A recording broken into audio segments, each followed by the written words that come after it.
What if the school's biggest troublemaker targeted the wrong student?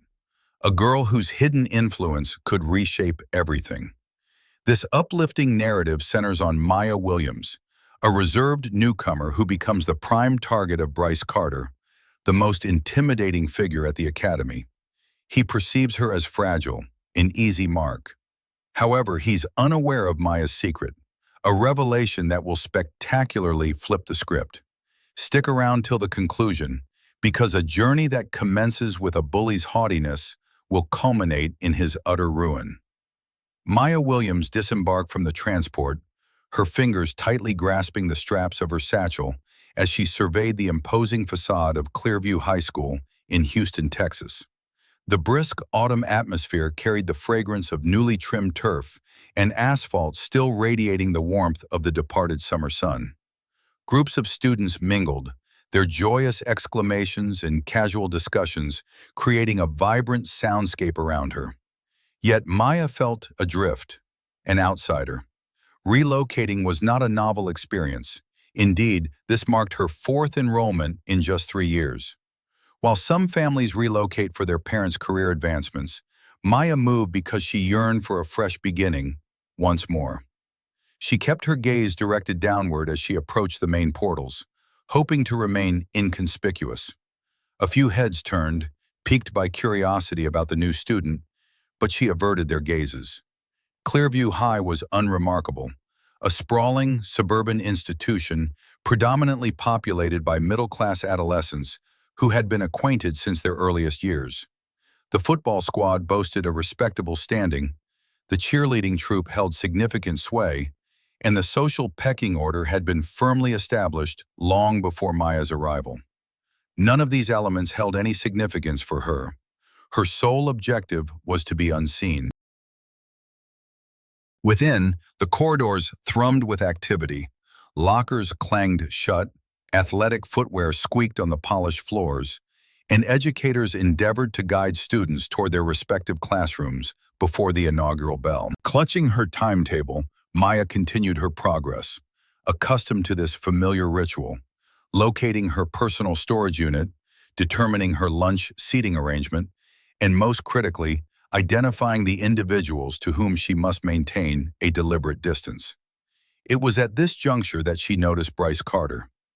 Tall and broad-shouldered, he possessed an effortless self-assurance that characterized only the most esteemed and unassailable figures within the high school milieu. He was casually propped against a series of lockers, encircled by a cohort of young men adorned in their Letterman jackets, each erupting in laughter at a remark he had just uttered. Even from a considerable distance, Maya discerned an aura of command about him, the kind that compelled others to either follow him or succumb to apprehension. She recognized his archetype. Bryce was the celebrated golden boy, the star quarterback, blessed with striking looks and familial wealth. Yet there was an additional dimension, the exaggerated mirth of those surrounding him, the subtle shifts in their posture when he spoke, betraying an undercurrent of unease. Maya recognized this dynamic. She had encountered individuals like Bryce before, those who thrived on dominance and intimidation. She had no intention of attracting his notice, but destiny intervened. As she passed, someone collided with her shoulder. It was no accident. Her scholastic materials cascaded to the floor, scattering across the corridor. A few observers paused, some with poorly concealed smirks. She stooped swiftly, disregarding the flush of embarrassment on her cheeks. Well, what do we have here?" Maya froze. She didn't need to lift her head to recognize the voice. Bryce Carter. His tone was relaxed, tinged with amusement, yet carried an underlying sharpness, akin to a predator playfully toying with its quarry. She could hear the muffled chuckles of his companions behind him. Slowly she straightened. Bryce stood above her, arms crossed, a maddening smirk playing on his lips. A familiar expression she had witnessed on the faces of bullies who were acutely aware of their dominion. "I don't believe I've encountered you before," he stated. "You're new?" Maya offered no reply. She simply gathered her belongings and stood, brushing past him without a word. However, Bryce was not finished. "Hey, where are your manners?" he called out, his voice echoing through the passageway. "I asked you a question." Maya continued her stride, having navigated such encounters previously. The most effective strategy when dealing with individuals of his ilk was to abstain from engagement. But Bryce disliked being disregarded. It was then that she felt it, a sharp tug on her backpack, pulling her back slightly. It wasn't forceful enough to cause harm, but it was sufficient to convey that Bryce had no intention of relinquishing his pursuit. Maya paused, a slow turn revealing a hallway suddenly hushed. Even the students who'd been disengaged moments before now watched. Her gaze met Bryce's, and for the first time, a flicker of something, curiosity, perhaps even a touch of surprise, crossed his features. "You shouldn't have done that," Maya stated softly. Bryce raised an eyebrow, a slow, mocking laugh escaping him. "And why is that?" he smirked. Maya offered no reply, simply holding his stare unflinchingly. Bryce tilted his head. "You're kind of strange, you know that?" A few snickers erupted from his companions. Maya turned away, walking off. She didn't need to look back to know Bryce wasn't finished with her, and he had no inkling of the misstep he was about to make. The remainder of the day passed in a haze. Maya remained at the back of her classes, responding only when essential, avoiding all eye contact. She ate her lunch alone, finding a secluded spot near the cafeteria's perimeter where she could observe without being observed. Bryce and his crew commanded the lunchroom, occupying the largest table in the center, their boisterous conversation and laughter suggesting an utter lack of concern. Occasionally, Maya felt his gaze drift towards her, but he made no move to approach. Not yet. By the day's end, Maya felt a wave of relief at escaping the school. The Houston heat still pressed down, causing the pavement to shimmer as she walked towards the bus stop. Just as she reached for her phone, a voice called out from behind her, "Hey, new girl." She turned to find Bryce standing there, hands in his pockets, a grin still firmly in place. A few of his friends loitered behind him, waiting. Maya's response was curt. "What do you want?" Bryce took a deliberate step forward. "You've got an attitude problem, you know that?" Maya remained silent. Bryce's smirk widened. "What, you think you're better than me?" Maya let out a short laugh, neither nervous nor scared but genuinely amused. This, more than anything, caught Bryce off guard. "I think," she said slowly, "that you should walk away." Bryce's grin faltered for a fraction of a second before he recovered. "Oh yeah?" He advanced another step, looming over her. "And why is that?" Maya leaned in slightly, her voice barely a whisper. "Because you have no idea who I am." Bryce chuckled, shaking his head. "And who are you exactly?" Maya didn't answer. Instead, she stepped back, pulled out her phone, and pressed a single button on the screen. A loud, roaring engine filled the air. A black Dodge Charger Hellcat pulled up beside the curb, the kind of vehicle that commanded attention. The tinted window slowly rolled down, and there he was, Vin Diesel. Bryce's smirk vanished. Maya turned back to Bryce, a smile gracing her lips for the first time that day. "Still think I'm weird?" she asked.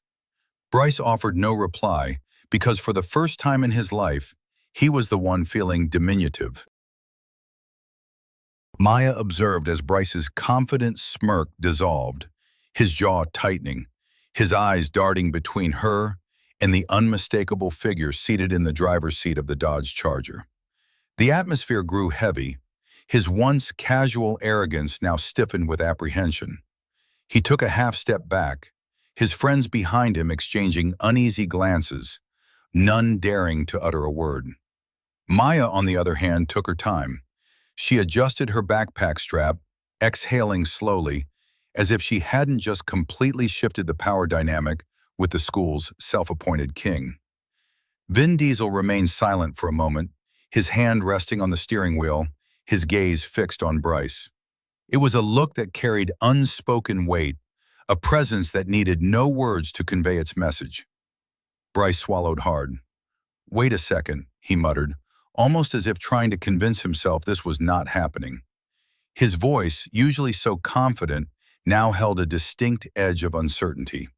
He looked at Maya again, this time truly observing, as if trying to connect the dots that should have been evident from the outset. Maya leaned in slightly, just enough for Bryce to hear, her voice steady and low. "Still think I'm just some random girl?" she inquired. Bryce's Adam's apple bobbed as he swallowed again, his mouth opening and closing as if he wanted to speak but had lost the ability to form words. Then Vin spoke. "Get in, kid," he said, his voice calm but firm. It wasn't a request. Maya didn't hesitate. She walked past Bryce, past the stunned silence of the growing crowd, and opened the passenger door. The moment she settled inside, Vin shifted the car into gear. The Charger emitted a deep growl as it pulled away from the curb, leaving behind a hallway's worth of whispers and wide-eyed disbelief. For a moment, neither spoke.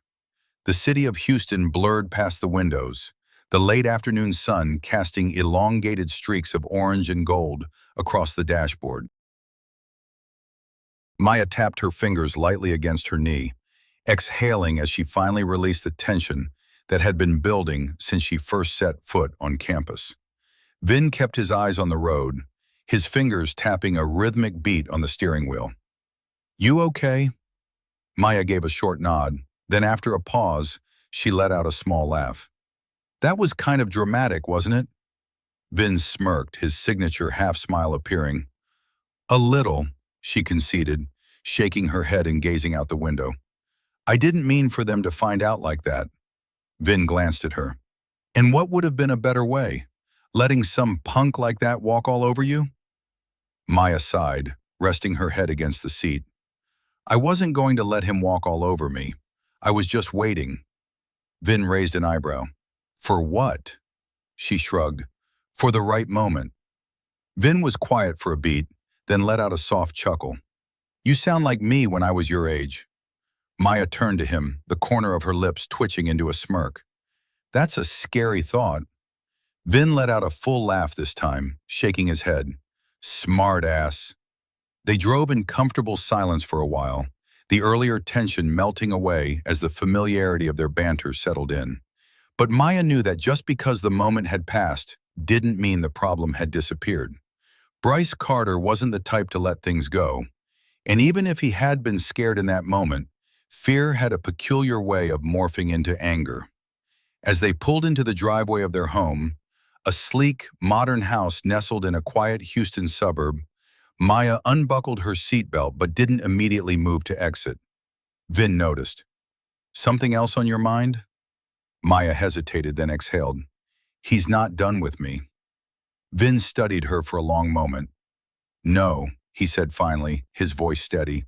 "And you're not done with him either." Maya met his gaze. "You think I should fight back?" Vin leaned back in his seat, resting his arm on the steering wheel. "I think you need to be ready. Because guys like him, they don't like losing." Maya pressed her lips together in thought, then finally nodded. "Yeah, I know." The following morning at school, Maya braced herself for whispers. What she didn't anticipate was the sheer volume of them. She navigated the hallways, constantly aware of the weight of 100 gazes shifting towards her. Murmurs threaded through student groups like wildfire, some curious, some amused, and some, like Bryce's friends, downright furious. She spotted them near the lockers, a tight-knit group of athletes and wannabe tough guys, all directing hostile glares her way. Bryce stood in their midst, leaning against the metal, arms crossed. When he saw her, he didn't smirk, he simply stared. Maya didn't flinch, holding his gaze for a fraction of a second longer than necessary before turning towards her class. She could hear them whispering behind her, but she didn't care. If Bryce wanted to play the long game, she could too. By lunchtime, things had escalated.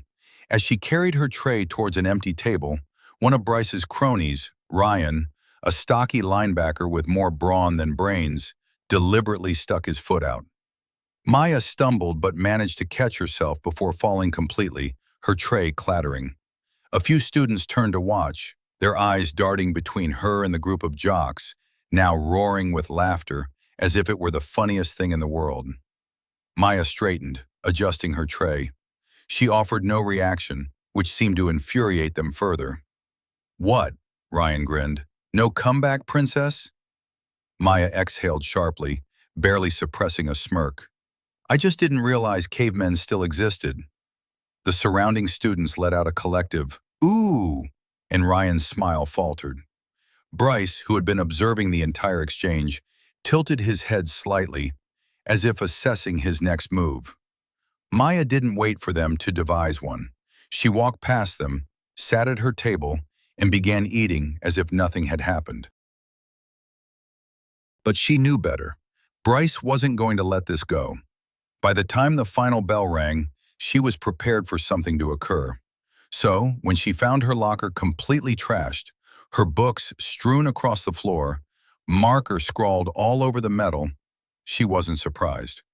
She sighed, leaning against the adjacent locker. A few students stood nearby, watching, none brave enough to intervene, but all invested enough to see what she would do.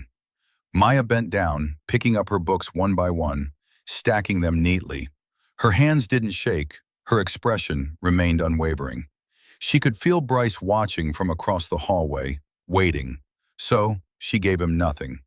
She stood, closed her locker, and walked away without a word. That, more than anything, seemed to unnerve him. That night at home, Maya sat at the kitchen table, tapping her fingers against the wooden surface as Vin Diesel leaned against the counter, watching her closely.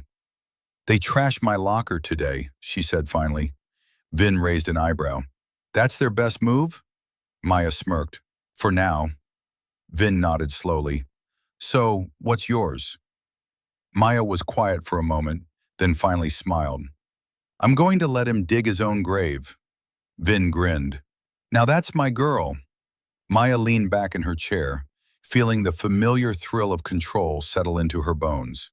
Because Bryce Carter thought he was the one running the game, but Maya was just getting started. Maya knew exactly what she was doing.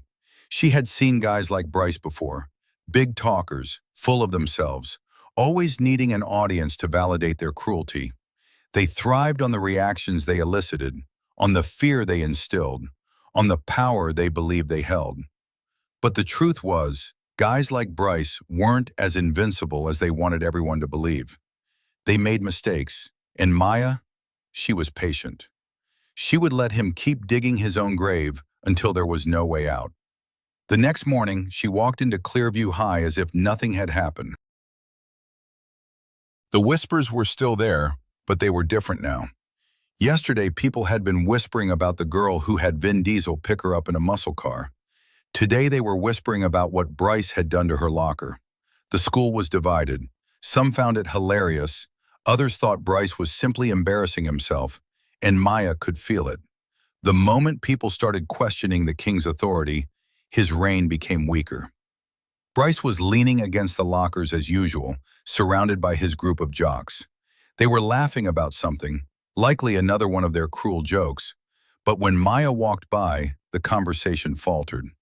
Bryce's eyes flicked towards her, waiting for a reaction, some acknowledgement that she was still bothered by what had happened yesterday. But she didn't give him one. She walked right past him without even pausing. That alone made his expression tighten. By lunchtime, she could feel the tension building. Bryce wasn't used to being ignored. He thrived on control, and Maya wasn't playing by his rules. He needed to do something bigger, something public. So she wasn't surprised when she walked into the cafeteria and saw him sitting at his usual table.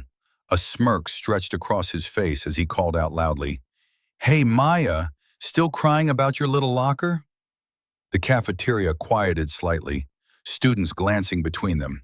Maya didn't even flinch as she grabbed her tray and walked past him to her usual seat. But Bryce wasn't finished. "Guess you can't handle it, huh? Maybe your big bad daddy should come fight your battles for you." That got more attention. A few chuckles, a few uneasy glances. Maya finally looked at him. It's funny, she said, her voice calm. You keep bringing up my dad like you're not the one who almost pissed himself when he saw him. The cafeteria went dead silent. Bryce's face darkened. His friends shifted awkwardly, unsure if they should laugh or pretend they hadn't heard it. Maya took a slow bite of her food, her eyes never leaving Bryce's.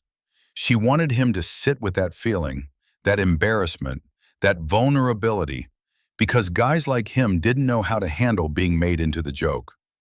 Bryce clenched his jaw, forcing a laugh, though it was tight and strained.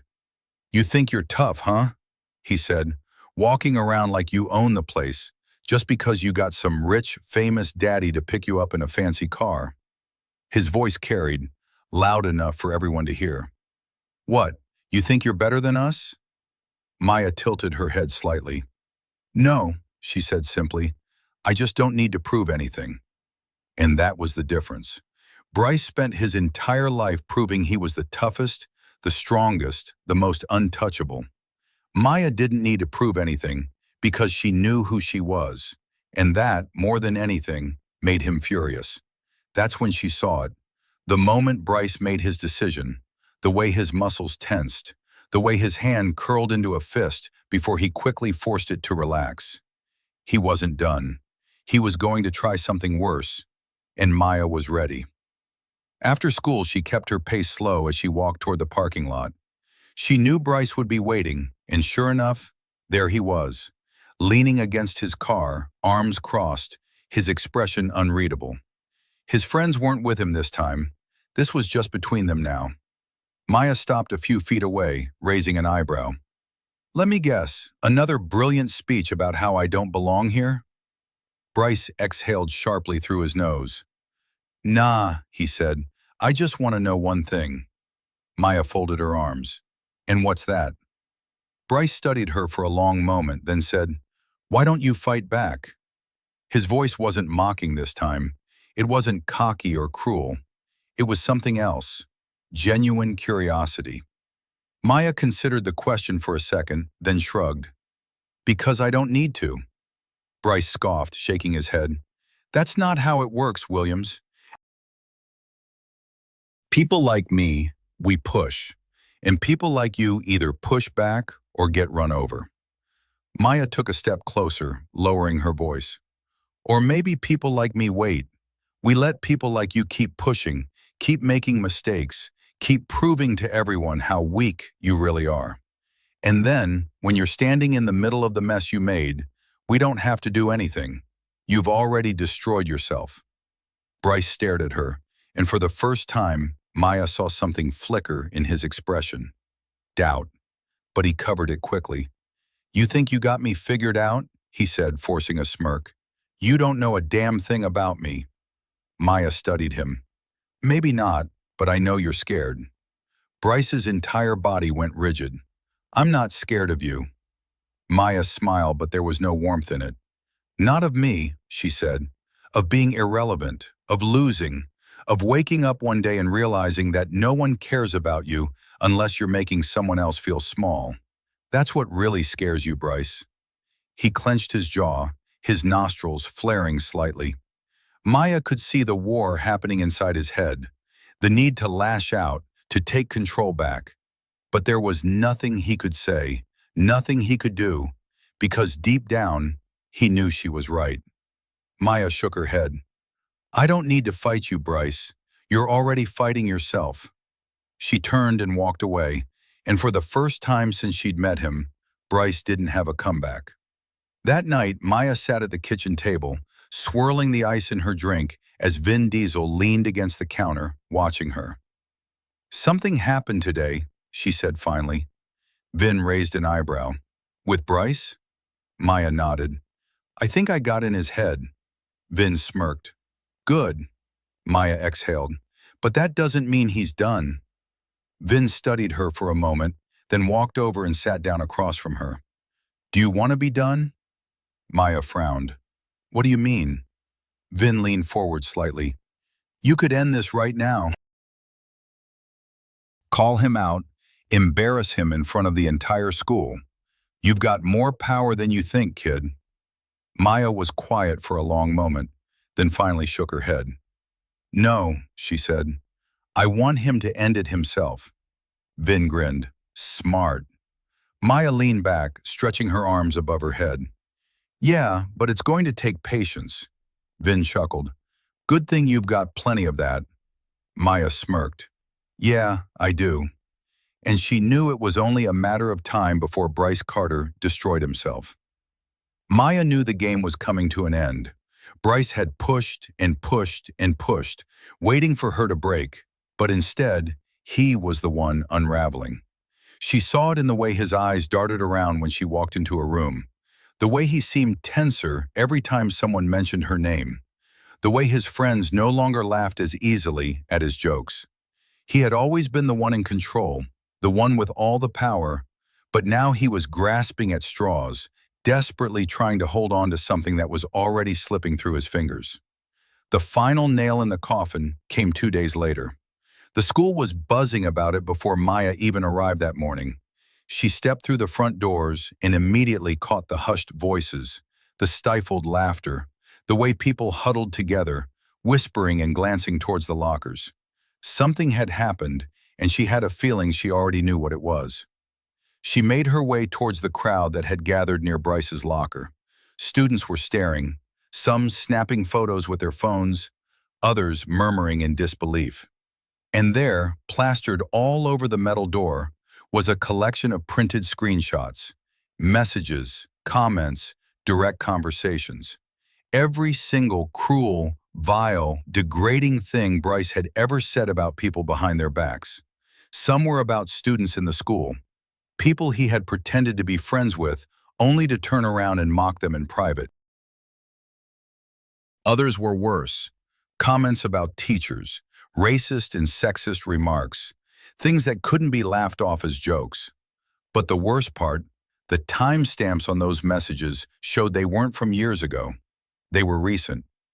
Bryce shoved his way through the crowd, his face pale, his eyes widening as he saw what had been posted. What the hell is this? His voice was sharp, his hands trembling slightly as he ripped the papers off the locker. But it was too late. The damage was done. Maya didn't need to say a word.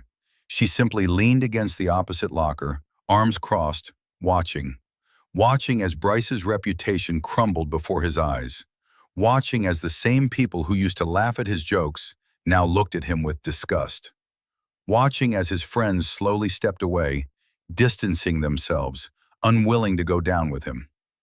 Bryce turned, his eyes locking onto hers. There was no cocky smirk this time, no arrogance, no false bravado, just pure, unfiltered rage. You did this, he hissed, his voice low, shaking with barely contained fury. Maya tilted her head slightly. Did I? His nostrils flared. You think you're so smart, huh? You think this makes you better than me? Maya took a slow step forward, her voice calm but firm. No, Bryce. I think this makes you exactly who you are. The only difference is now everyone else sees it too. His fists clenched at his sides, his whole body vibrating with anger. For a second, she thought he might actually lose it, might actually take a swing at her right there in the middle of the hallway. But he didn't. He couldn't. Because if he did, it would only prove her right. Instead, he turned on his heel and stormed off, shoving past students as he went. But Maya knew that no matter how far he ran, he couldn't escape this. His kingdom had fallen, and there was no rebuilding it. That afternoon, as she walked out of school, she found Vin Diesel leaning against his Charger, waiting. He wore his usual calm expression, but there was something else in his eyes, something proud. She slid into the passenger seat, exhaling slowly. Vin didn't start the engine right away. He just looked at her. It's done, huh? Maya nodded. It's done. Vin studied her for a moment, then smirked. You didn't even have to throw a punch. Maya smiled, resting her head back against the seat. Didn't need to. He chuckled, finally turning the key in the ignition. The Charger rumbled to life as they pulled away from the school. So, what now? Maya thought about the past few weeks, about everything that had led up to this moment, thought about how much had changed, not just with Bryce, but with herself.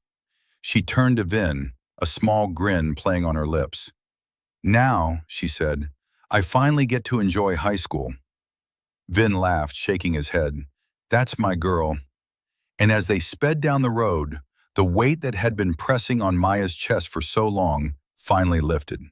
She had won, not by being louder or stronger or more ruthless, but by being smarter, by being patient, by letting the truth do all the work for her. And as for Bryce Carter, he was just another cautionary tale, a reminder that power built on fear never lasts, and that sometimes the quiet ones are the ones you should fear the most.